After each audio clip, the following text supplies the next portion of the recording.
You see people at 4 a.m. and 5 a.m. in the morning doing what? Non-Muslims. Exercising. Why? Because they want it. Yeah. And they love it. And they love the result. Subhanallah.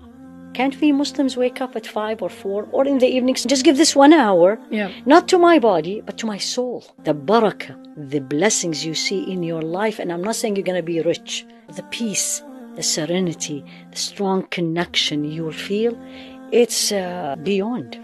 I love the mornings. This is the time where I'm in a deep focus mode. The world is still sleeping and it's also time for me time and to connect to Allah subhanahu wa ta'ala in the deepest form through tahajjud. The Prophet sallallahu alaihi wasallam also mentioned that the mornings are the most blessed time. In winter, it's so easy to wake up for Fajr and tahajjud. I mean, Isha is at 6 p.m. and Fajr at 5 or 6 a.m., which gives you enough time to sleep. However, in spring, summer, it all comes crashing down due to the day being longer. Isha is now at midnight and Fajr at 1 a.m. For the past weeks, I've struggled to stay awake until Isha or wake up for Fajr. I would snooze or not even hear the alarm and oversleep to compensate the lack of sleep. Tahajjud wasn't even possible anymore, and so I slowly drifted into a rut, but I want to get out of it. Normally, I'm a slow productivity kind of girly because building habits takes time. However, I don't want the current prayer times to destroy all the habits I've built so far. That's why I'm taking drastic measures by challenging myself to wake up at 4 a.m. again. I went to the store to get some stickers to reward myself for each completed morning. A little dopamine boost, you know? In order for me to be constantly reminded, I created a little schedule with some rules for the evening and morning. In order to sleep with a peaceful mind, I will audio journal my day, lay out my clothes, not use my phone 1 hour prior to sleep, do one zikr and day schedule. To build on my morning, I will do minimum 30 minutes of Quran journaling, then I will read 1 to 4 pages of the Quran, then I memorize one line of Surah Mulk or any other surah, and watch at least for 10 minutes a lecture of my choosing. So let's see how it goes. When I talk about Fajr, I mean praying before shuruq. That's the timing when the sun rises. Ideally, you should pray Fajr from the beginning of dawn. So basically the time you see in the prayer calendar to the time of sunrise shuruq. While it's impossible for me to pray at 1 a.m., I decided to pray at 4 a.m., which leaves 1 hour until shuruq. During this time, I will do my journaling, etc. I choose 4 a.m. because I want to be back in bed at 6 a.m. I can sleep another 1.5 hours, depending on work or university. Some days, I can't go back to bed. Those are the tough days. This is when napping becomes crucial. To get at least 4.5 or 6 hours of sleep and not crash, I'm combining both Maghrib and Isha together. This is an exceptional rule, not the standard. I've made some research, so this video is the best. Basically, what he says, there is a rule, it's just the exception to the rule, it's not the standard.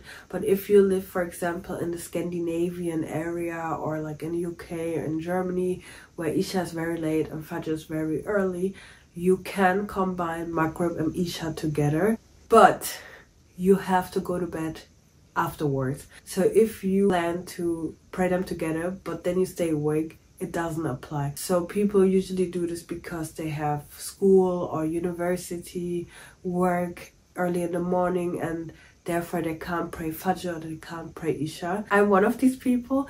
I've been struggling waking up for Fajr or staying awake for Isha. That's why I am combining them, but I cannot combine them every day. Definitely go check it out. I will link the video below, and ask your sheikh or imam if you want to get more certain on that, and I will do the same the next time I will go to the mosque.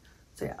Back to the video. Up until the evening of day 2, everything was going smooth. The following day was a public holiday, so I decided to get my hair braided. The session at home went longer than expected. It was 1 a.m. when I was done, and guess what? I snoozed and woke up at 8 a.m. So no sticker for me. The next days I managed just fine. On day 5 in the evening, I had basketball tryouts and came home late and super exhausted. I just so managed to do Isha and went crashing to bed. However, I told myself I will stay awake. I did. Yet I shortened my routine to the bare minimum. I did one thing for Quran journaling, read 2 pages of Quran, watched a 5-minute lecture or better a video, and memorized later today. On the last day, I added my morning glory back to the mix. I've mentioned it in the past videos that the morning glory is an activity that you like but don't get enough time to. So therefore you put it in the morning after having completed your desired task to reward yourself and chill. I decided, however, to do the morning glory first and then ease into my task. That way I could ensure I would wake up. For me, it's reading a fictional ebook of my choice or watching one episode of my choice and then doing the work. So I completed the challenge. I was able to do 5 out of 7 days and wake up for 4 a.m. On one day I woke up at 5:30, but it doesn't count. It was really necessary. I needed this push to get back on track. Yeah. I love the mornings.